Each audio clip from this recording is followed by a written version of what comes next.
画家と同じように絵を描く機械を作りたいんだ。はい。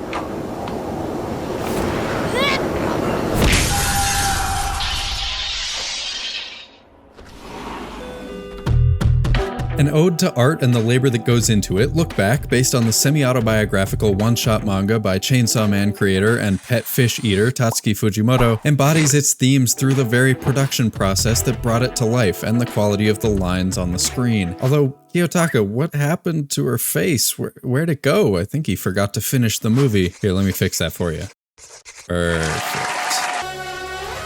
And it states that purpose visually, right from the very first moments. The movie opens on this anime original shot where the camera drifts down from the heavens toward a house and invites us into this adaptation of the front cover of the manga where Ayumu Fujino thinks up an idea for a 4-panel manga strip for her 4th grade school newspaper. The shot is entirely hand-drawn. When the movie finally came to my local movie theater, my first thought was, an architectural shot like this one? Why didn't they just make it 3D like literally anyone else would have done since like 2005? It would have saved a ton of animation time and prevented these slight perspective inconsistencies that can make the house look a little gelatinous as the camera gets close to it. The camera movement is a little clunky, moving between fairly obvious keyframes where the motion suddenly changes speed or angle in small but noticeable ways, and the shapes aren't particularly consistent. This window is sliding around the wall like it's possessed. It's a bold first shot to start on, but objectively it's far from perfect. But should it be perfect?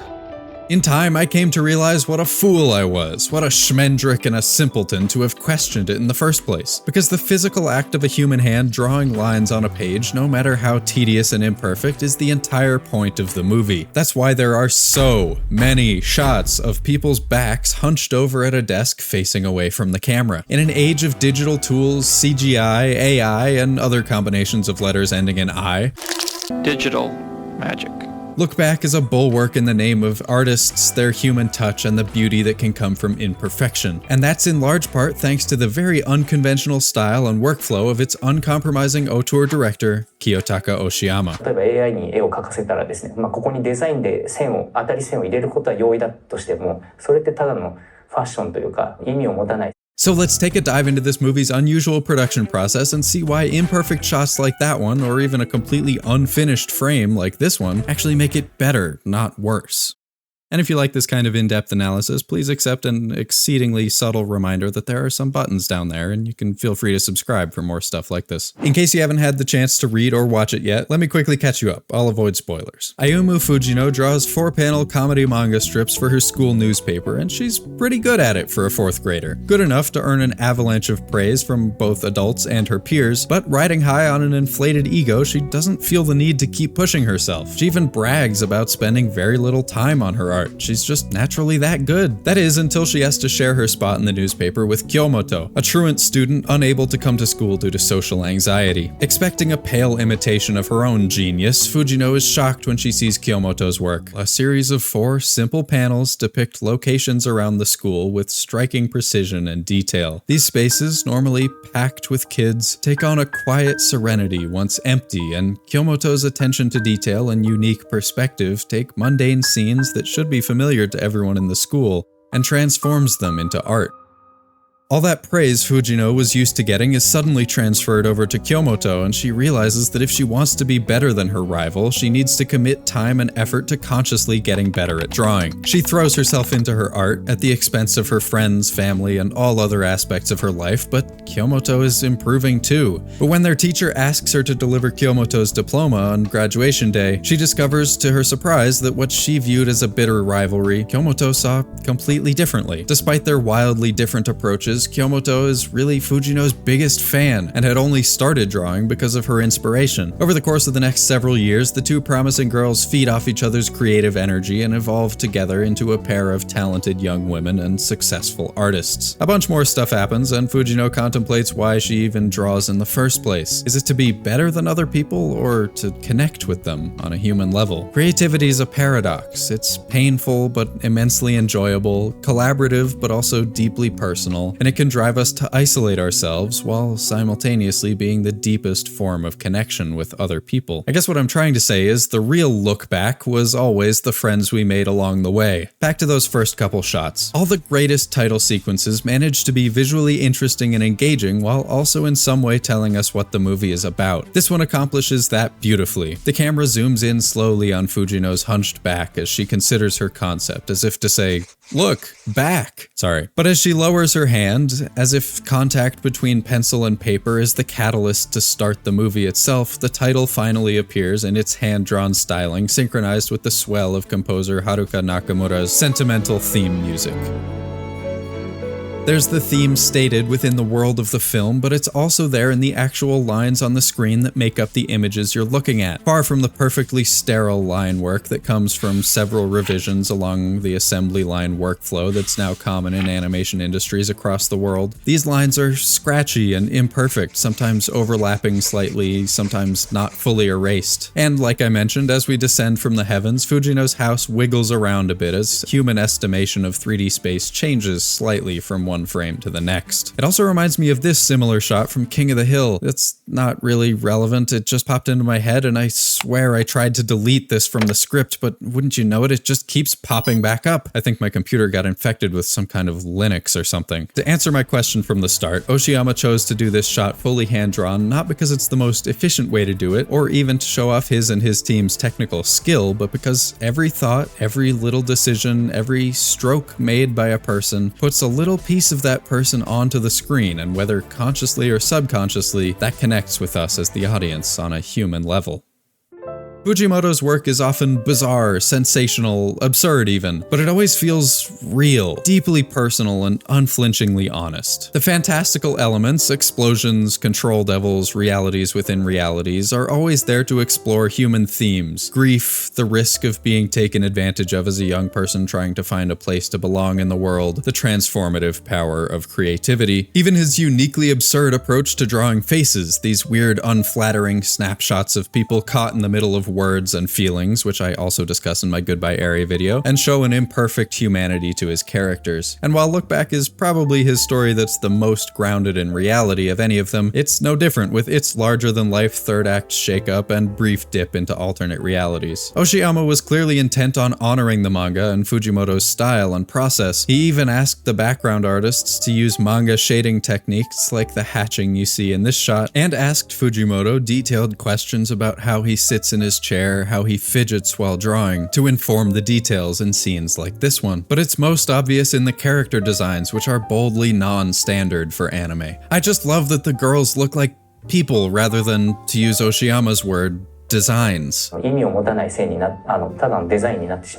they're obviously still cute and appealing designs, but they're people. Their faces grow and change as they get older, and gadzooks, are those chins? Praise the Lord, my man drew anime girls with chins. And his adaptation also picks up on those tendencies to express grounded concepts and feelings through exaggerated fantasy, even amplifying them at times like this one. Fujino is about to see Kiyomoto's work for the first time. She gazes at the paper cheerfully, expecting to see the inferior work of an amateur far below her level. The page reflects joyously in her eyes, a technique that recurs a few times and only really works in animation before she registers what she's looking at. The anime first mimics the manga with this ridiculously stylized black and white horror reaction shot, which it even enhances with an uncomfortable close-up of her mouth opening and these unflattering wrinkles in her neck as she looks down at the page. Then, while the manga transitions quickly to the next scene, the movie takes a more impressionistic turn to further emphasize this moment. A dolly zoom effect stretches the space as Fujino stares in horror while everyone around her praises Kiyomoto's work over her own, and the camera pulls out to reveal the entire classroom. Everyone around her,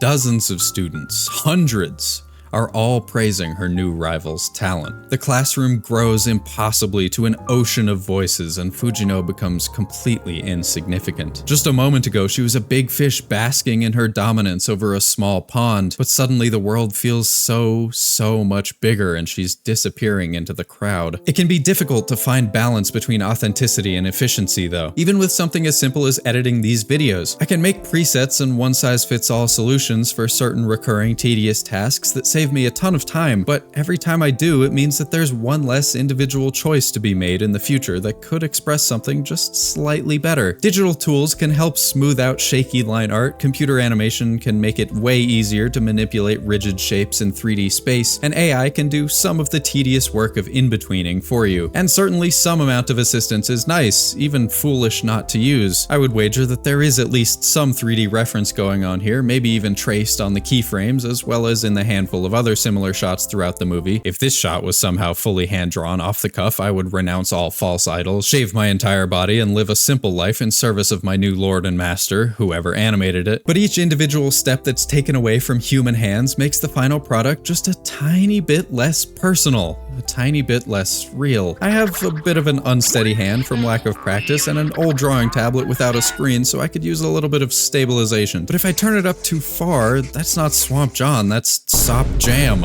Or if I just ask an AI program to do it for me, we get... Snappy Yawin. Though I have always wanted 6 legs, a nose, cigarette, and lollipop antennae. Oh, what am I doing? Foolish dreams from a simpler time. Put it out of your mind, Jawn. Anyway, the little imperfections, an overlapping line, a half-erased sketch mark, they can be beautiful in the sense that they're evidence of the thoughts and process that went into the creation of an image. So feeding off the source material, Oshiyama made a point of keeping the rough line quality and remnants of the process, as the underside of his chin discusses in this post-screening interview. And by the way, I'm not the one who filmed this, and I don't condone it. Thank you to the person who did, but I don't condone it. I do appreciate it for the purposes of making this video, but I don't condone... いろいろその絵をどうにかこう描き上げた試行錯誤が見える線なんですよね。そういう痕跡がその絵の中に残るんですけど、通常の制作だとそれを動画さんがクリーンアップしてしまって、描き手の思いとか意思みたいなものを画面に宿らせたいっていう風な狙いがありました。 The strokes can be rough and imprecise with very little cleanup in scenes like this one, for example, where lines extend beyond their constraints and the shapes of the 2 girls' hands in particular are nothing but loose impressions. But those imperfections add a sense of life and humanity to the characters and bring a raw energy to this moment of heightened emotions. Fujino has a tight grip on how she expresses herself, having this image to uphold as the perfect prodigy girl. She's afraid to let people see too much of her, lest that perfect image be shattered. But at times, the mask does slip, like this moment of sheer panic after she accidentally drops what is really an extremely rude manga strip under her rival's door. And it's these moments when that rough imperfection shines through the most. Those guidelines that Oshiyama was referring to are extremely visible. The edges of her backpack shine through her arm, a remnant of her right foot can be seen through her left shin, and for one frame, her face even disappears completely, replaced by just the roughly sketched dividing lines that indicate the position of her eyes and face. But at least personally, I never would have noticed this fully unfinished frame at full speed because the shot is just so well executed. And the motion is so believable. Her posture is hunched over to the side to support the weight of the bag while maneuvering around the books, and her legs twirl around each other frantically, rotating this way and that. Or take what is probably the most memorable scene in the whole movie, the adaptation of this 2-page spread where Fujino overflows with emotion after her conversation with Kiyotaka and skips home in the rain, overcome with a mix of pride and determination. The character acting feels organic and sincere, and Oshiyama apparently, in addition to animating much of this scene himself, allowed the other animators to ad-lib pieces of the scene, creating this empathetic link between the character and its creators. When people are used to seeing perfectly clean, highly stylized, symbolic animation and see work like this that leans more into honest gesture and realism, they tend to be very quick to assume rotoscoping, aka tracing from live-action footage, and I've seen that for this sequence too. While I can't say with certainty that there's no rotoscoping going on here, all I see is extreme dedication to an unembellished and realistic expression of raw emotion, in the spirit of the manga, plus probably some reference footage. Similarly, each additional person added to a process can easily water down the original vision. Like Fujino struggles to express to her editor, the assistants that have been assigned to her work diligently, but it's just hard to find someone who clicks with her as well as Kiyotaka, and there's an inevitable dilution of her ideas. Large-scale animation is almost always by necessity a collaborative process. There's just way too many frames for one person to draw. And with all creative endeavors, that can be a double-edged sword. More hands mean you can accomplish more, set your sights higher, and more minds also means more opportunities for ideas that a single person may not have thought of. But at the same time, the more one person's vision gets filtered through the minds of other people, no matter how brilliant and competent those people are, the more it necessarily gets diluted, and you can risk losing the personal touch that made the art what it was in the first place. There's always a balance to be found, and that balance is different for every person and every project. For Kiyotaka Oshiyama, though, that balance is very much on the side of let me do everything. Having worked in the industry very successfully for 2 decades now and contributed to several classics and high-profile projects like Gurren Lagann, Mob Psycho 100, Ouran High School Host Club, Devilman Crybaby, Space Dandy, and even a couple Miyazaki movies, he's clearly very capable of working well with others. But as he's gained more and more control over his projects, a pattern has emerged. He's increasingly shifted towards character design in recent years. He designed the Devils for Chainsaw Man, for example, a role where he was contracted from outside the studio and worked individually. But nothing was more notable to this switch than Space Dandy Season 2, Episode 5, The Big Fish is Huge, Baby, which Oshiyama made almost entirely by himself. He wrote, directed, and storyboarded the episode, did character designs, all the key animation, and even some of the in-between animation. He's also credited as animation director, though that title doesn't really mean anything in this context because there wasn't really anyone to direct other than himself. He even outdid the king of animation auteurs, Masaaki Yuasa, who similarly took charge of all the main roles on episode 3, but didn't do all the key animation or any of the in-betweens. So you probably won't be shocked to learn that as the first major release from the highly unconventional Studio Durian, which he founded in 2017, while Look Back wasn't entirely a singular effort from Oshiyama, it was very much his project. He's credited as director, screenplay, character design, animation director, and producer, in addition to reportedly doing half of the key animation for the movie, which is basically unheard of outside the realm of like independent art films. He drew endlessly for a year, even living in his studio for 2.5 months in order to get all the animation done just a week before its festival premiere. Now, I'm not generally a huge proponent of auteur theory, or the idea that great art must come from the mind of a single genius. I think it can easily erase the contributions of tons of talented people whose names are just a little further down the credit list. It's kind of what a lot of my videos are about. And it's also important to note that while this type of feat of endurance is easily romanticized in creative fields, overworking is a serious problem in the Japanese animation industry and Japan as a whole,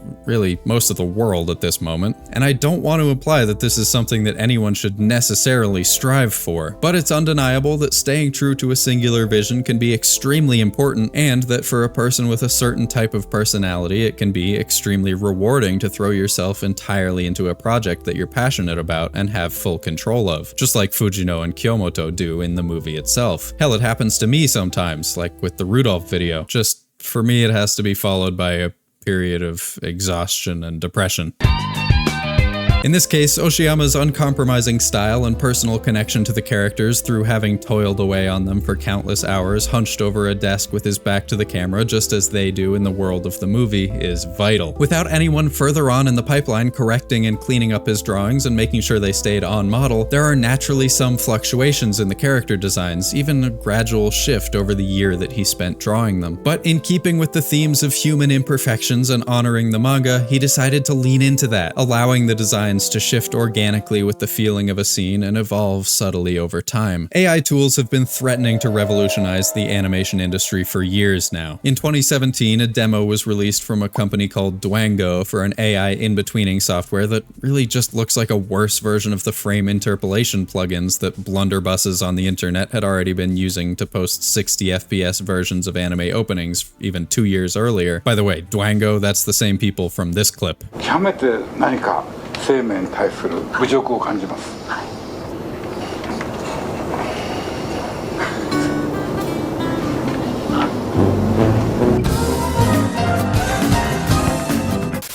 That software was apparently used on a single episode of Furikuri Progressive. Other similar tools seem to have improved at least marginally in the last 8 years, and the hype continues to rattle around the dried-up carapace of the internet. I don't know what animation studios might be doing behind the scenes, but according to publicly available information, large-scale adoption still doesn't seem to be a reality. Wit Studio released a short last year that featured background art by somebody named Human, weird last name, and even showed their process in the credit sequence. Except it looks like they kind of just added an extra step to me. The process begins with a rough layout sketch from a human, then AI turns that into a more detailed illustration, but then the human has to come back in and do extensive corrections and edits, to the point that they're basically just redrawing most of it, which they could have just done directly from the rough sketch. And if this is the example they chose to show in the credits, I can't imagine the others are much better. It seems like rather than saving much time, they mostly just found a way that they could remove the name of whoever this human was from the credits. Oshiyama states his purpose with this film very clearly in an interview with Monton Web. Even if AI were to imitate humans and reproduce the rough sketches, it would just be a design. It would be fake. The lines have meaning because they were drawn by humans. This may be the last time we'll be able to do this, but there's value in that. I actually disagree with Oshiyama here. I don't think this will be the last time we'll get to do this. Far from it. Because maybe certain limited use cases for software that falls under the umbrella term AI will pop up. I'm not a complete absolutist on it, but no matter how much our current version of AI improves, one thing that it fundamentally cannot and will not understand is the meaning and intention with which a human decides to draw a line in a certain way. When Oshiyama participated in the audition-like process for the movie, he wasn't expecting to get it. He figured his rough, organic style would be too off-putting. But not only did he land the job, this unconventional, not even 1 hour long movie from a tiny, basically unknown studio, rendered in unrefined, scratchy lines by a comparatively minuscule crew and one guy locked in a room for a year, despite opening only in limited theaters, beat all the odds and rocketed straight to the top of the charts. If that doesn't prove that there's still an appetite for art made by humans, for humans, about humans,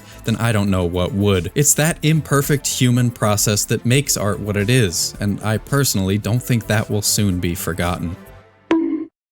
Oh, and please imagine that every time I said the word human in this video, which I know is a lot, just imagine I said human and or freaky green armadillo man creature. Thanks for commenting and sharing the video, and a big thank you to my supporters on Patreon, who I hear are forming a jazz cover band together. Smackintosh, Katie L, Retrohime, Serial Isle, Leia Pico, Newtaf, Patrick Davison, Arborix, Lisette MT, Jun, Dr. Yolo McSwag, Grav G, Squid Goo, Joe, Fuggle Nugget, Annie, and Sammy Z, as well as all the other names you're seeing on the screen right now.